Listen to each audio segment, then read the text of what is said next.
Hello friend, smart science online classes में आपका स्वागत है।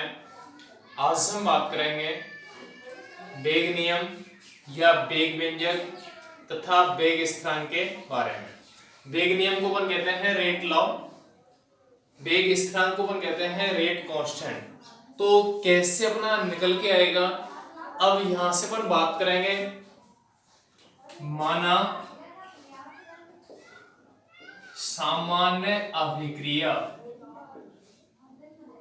माना सामान्य अभिक्रिया क्या ले रहे हैं अपन, N1A प्लस ऐसे को ऐसे कहते हैं M1A M2B, यहां से क्या मिलेगा C।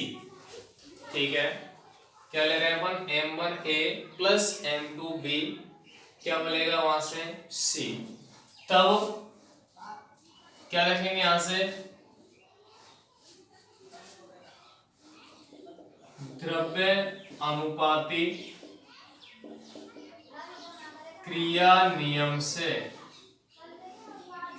द्रव्य अनुपाती क्रिया नियम से। द्रव्य अनुपाती क्रिया नियम क्या कहता है कि किसी रासायनिक अभिक्रिया का वेग उस अभिक्रिया में भाग लेने वाले क्रियाकारक अणुओं की सांद्रता के समानुपाती होता है।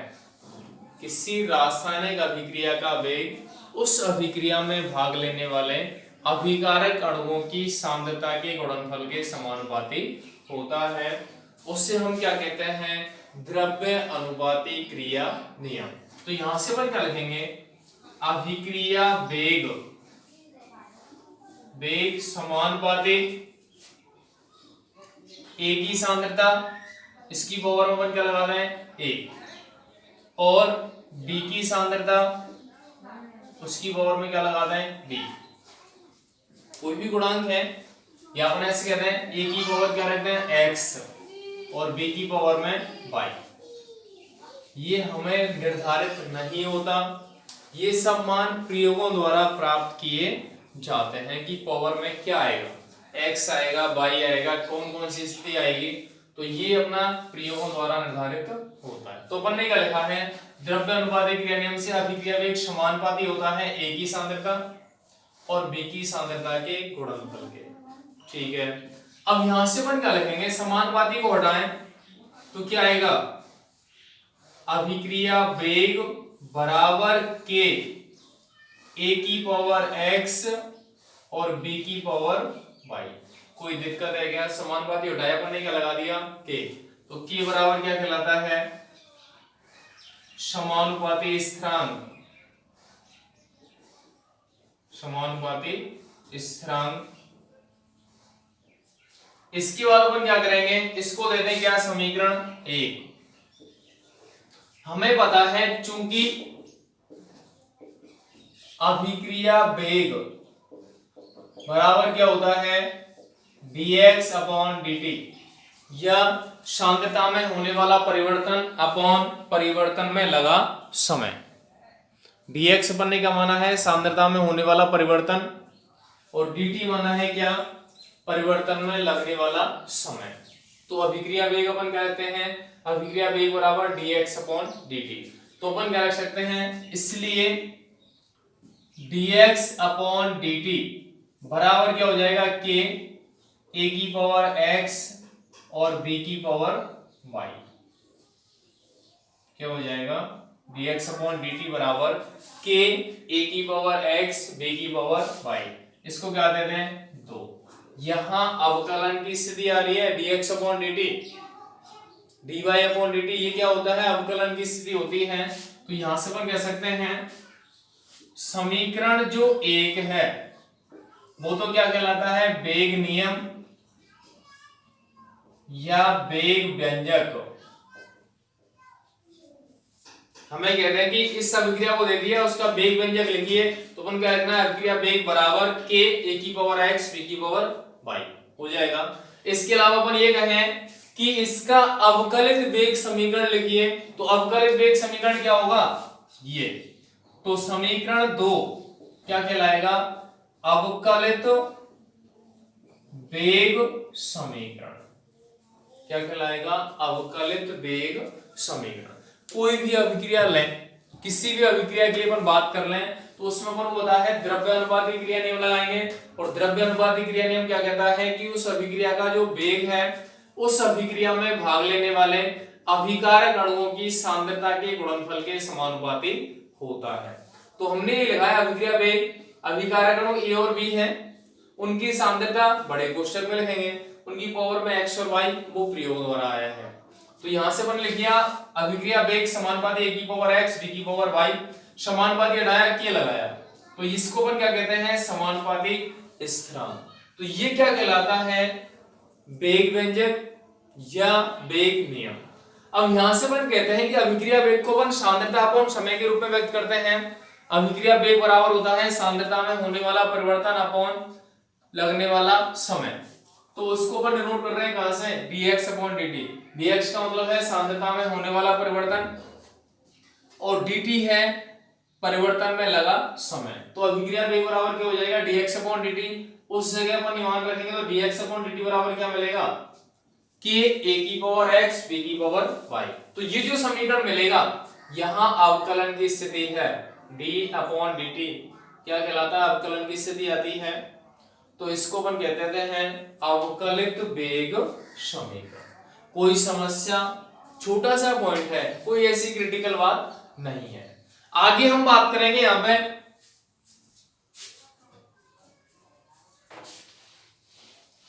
यदि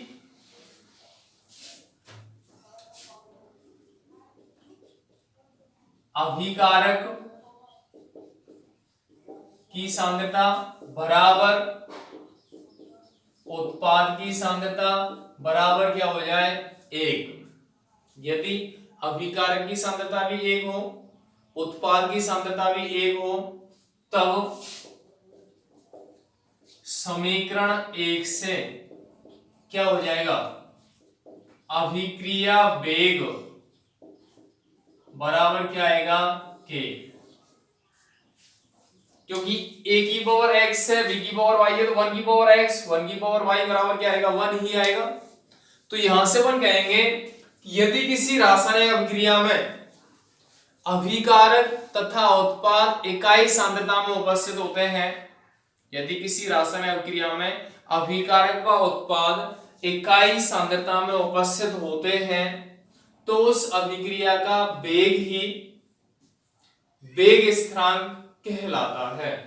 तो उस अभिक्रिया का वेग ही वेग स्थिरांक कहलाता है, जिसे विशिष्ट अभिक्रिया वेग भी कहा जाता है, जिसे विशिष्ट अभिक्रिया वेग भी कहा जाता है। हमने कंडीशंस लगाई यहाँ पर, यदि अभिक्रिया में अभिकारक और उत्पाद दोनों की सांद्रता क्या हो जाए 1 तो अभिक्रिया वेग समानुपाती स्थिरांक के बराबर हो जाता है, जिससे हम वेग स्थिरांक या विशिष्ट अभिक्रिया वेग कहते हैं। तो परिभाषा क्या होती है यदि किसी रासायनिक अभिक्रिया में अभिकारक तथा उत्पाद इकाई सांद्रता में उपस्थित होते हैं तो उस अभिक्रिया का वेग ही वेग स्थिरांक कहलाता है, जिसे विशिष्ट अभिक्रिया वेग भी कहा जाता है। तो इस प्रकार से हम डिफाइन करते हैं किसको वेग स्थिरांक को, विशिष्ट अभिक्रिया वेग को। इसके अलावा वेग नियम या वेग व्यंजक किस प्रकार से अपन डिनोट कर पाते हैं। तो ये अपना टॉपिक होता है। यहाँ पे आगे हम बात करेंगे इसी टॉपिक के अंतर्गत वेग स्थिरांक की इकाई, इसकी बात करेंगे वेग स्थिरांक की इकाई।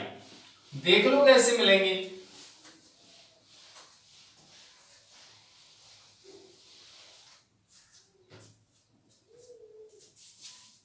वेग स्थिरांक की इकाई अपन देखें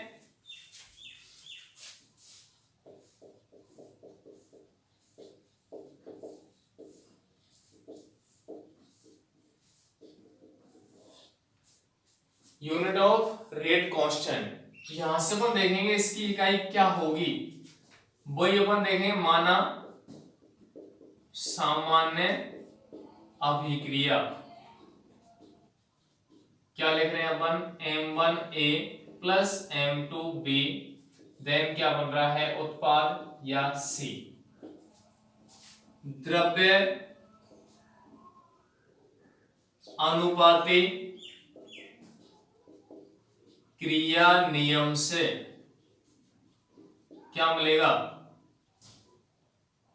क्या लिखेंगे अपन अभिक्रिया वेग समानुपाती होगा a की पावर x b की पावर y के। समानुपाती हटाएं तो अभिक्रिया वेग बराबर क्या मिलेगा, k a की पावर x और b की पावर y। ठीक है, अब आगे अपन बात करेंगे क्या, अभिक्रिया वेग है उसका मात्रक क्या होता है, उसको अपन लिखते हैं क्या है, सांद्रता अपॉन समय। इसका मात्रक क्या होता है, सांद्रता अपॉन समय। ठीक है, कि ए एक सांद्रता है या नहीं है, ए सांद्रता है और बी भी क्या है, सांद्रता है।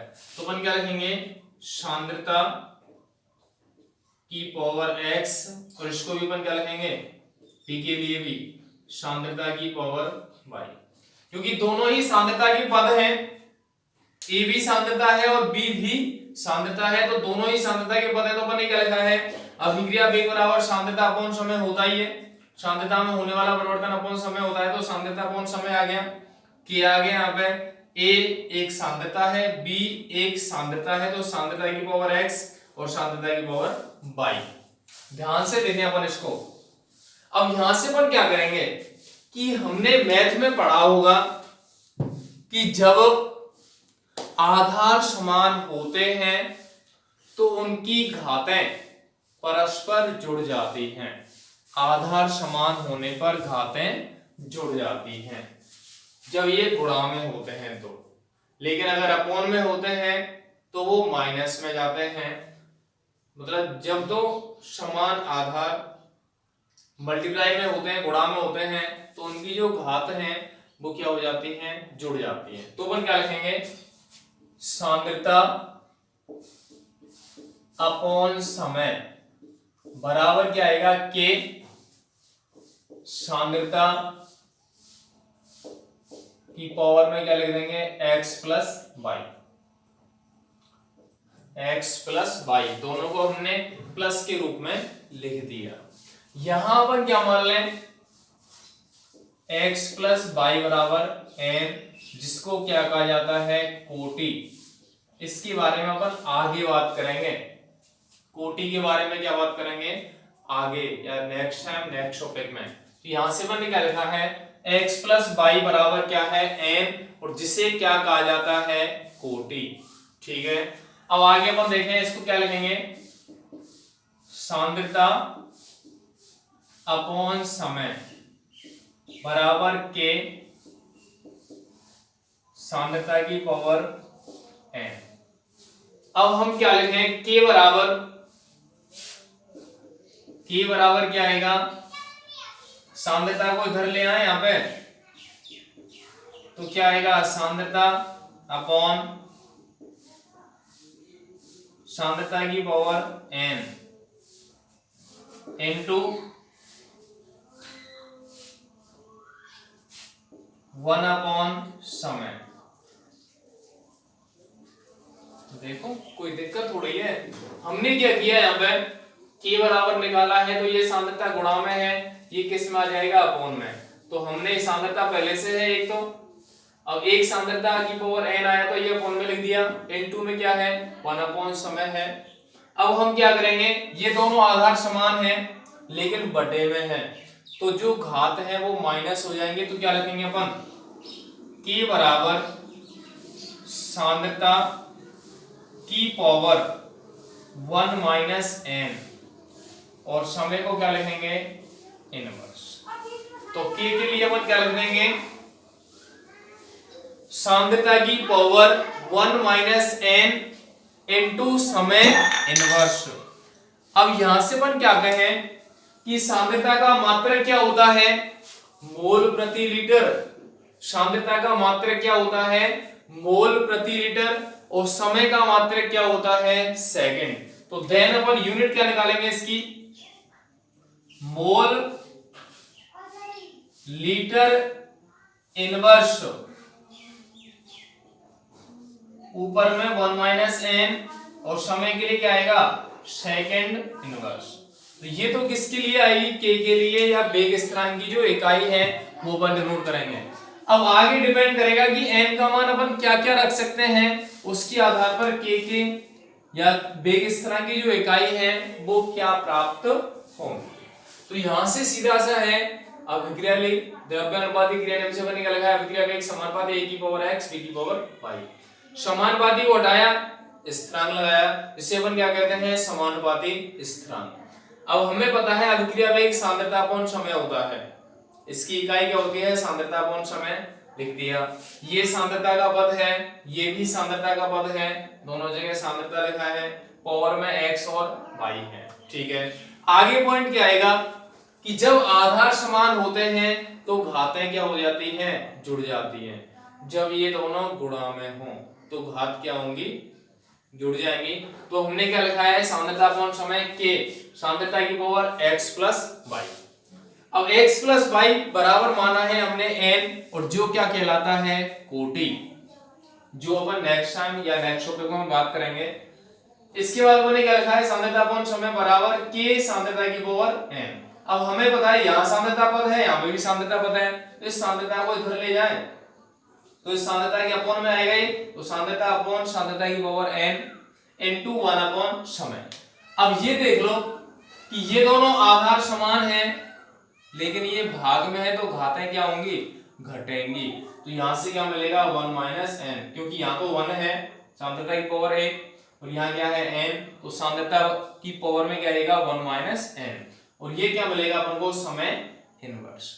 अब आगे अपन देखेंगे क्या आएगा कि सांद्रता का जो मात्रक है वो होता है मोल प्रति लीटर, तो मोल लीटर इनवर्स लिखा है, ऊपर में 1 माइनस n, और समय का मात्रक क्या होता है, सेकंड, तो सेकंड इनवर्स यहां से प्राप्त हो जाएगा। ठीक है, यहां तक कोई समस्या किसी को भी, किसी भी स्टूडेंट को भी, तो इसको अपन को वीडियो को आराम से अपन देखें, धीरे धीरे देखें, और थोड़ा सा अपन ये ध्यान रखें कि जो वीडियो अपने ग्रुप में मिलती है, अपन को लिंक जो ग्रुप में मिलता है उसी को अपन फॉलो करें, क्योंकि हमें बताया जब चैनल सब्सक्राइब होता है तो अन्य वीडियो अपनी मिलती हैं, उसमें 11th की वीडियो होती है, अन्य अदर कोई चैप्टर की वीडियो हो सकती है, तो हमें जो लिंक फॉलो मिलता है ग्रुप में उसी को अपन सीरियल से देखते जाएं, कोई समस्या नहीं आएगी, कंफ्यूज नहीं होना है किसी भी प्रकार से। ठीक है, अब आगे अपन बात करेंगे कि जो कोटि है, अभिक्रिया की जो कोटि है उसका मान, n का मान 0 भी हो सकता है, 1 हो सकता है, 2 हो सकता है, 3 हो सकता है। n का मान 0 हो सकता है, 1 हो सकता है, 2 हो सकता है, 3 हो सकता है। तो अपन कह सकते हैं 0 होता है तो शून्य कोटि अभिक्रिया, 1 होता है तो प्रथम कोटि अभिक्रिया, 2 होता है तो द्वितीय कोटि अभिक्रिया, और 3 होता है तो तृतीय कोटि अभिक्रिया। तो कंडीशन अपन लगाएंगे, यदि n बराबर 0 हो तो तब क्या मान आएगा इसका, k बराबर mole litre inverse 1 minus 0 second inverse. अब देखेंगे क्या आएगा, 1 माइनस 0 एक ही तो होता है, और 1 माइनस 0 1 होता है, तो अपन क्या करेंगे, मोल लीटर इनवर्स की पावर 1 है तो क्या लगाएगा है, mole litre inverse second inverse. तो ये यूनिट किसके लिए आएगी, जब n का मान 0 हो या अभिक्रिया कैसी हो, शून्य कोटि, शून्य कोटि की अभिक्रिया हो, तो ये स्थिति या ये यूनिट वेग स्थिरांक के लिए आएगी। तो ये कंडीशन अपन को पहचाननी है कि मात्रा क्या है, उसके अकॉर्डिंग कोटि का मान क्या प्राप्त होता है। अगर ये मात्रा है तो अपन क्या कहेंगे, n का मान 0 है तो कोटि कैसी है, शून्य कोटि। ठीक है, दूसरी कंडीशन अपन लगाएंगे, यदि n बराबर 1 हो तो तब क्या लिखेंगे, k बराबर मोल लीटर इनवर्स 1 माइनस 1 और सेकेंड इनवर्स। 1 माइनस 1 0 होता है, क्या लिखा जाएगा, mole litre inverse 0 second inverse. हमने कभी पढ़ा होगा, यदि किसी आधार की घात शून्य होती है, यदि किसी आधार की घात शून्य होती है तो उसका मान 1 होता है।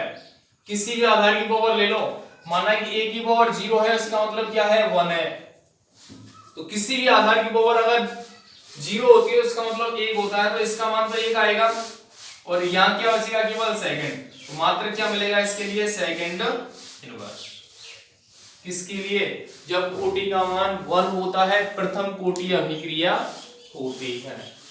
ठीक है, केवल अपन को मान लिखने हैं n के, तो वहां से अपन कोटि का निर्धारण वो k का वेग स्थिरांक ज्ञात कर सकते हैं। कोई समस्या बताओ। अब आगे अपन क्या करें, n का मान क्या रखते हैं 2, n बराबर 2 हो तो क्या लिखेंगे, k बराबर mole litre inverse 1 minus 2 second inverse. तो यहां से क्या मिलेगा, mole litre inverse -1 second inverse. अब -1 का मतलब है जो भी मान है वो घात है, वो क्या हो जाएंगे, उल्टी हो जाएंगी।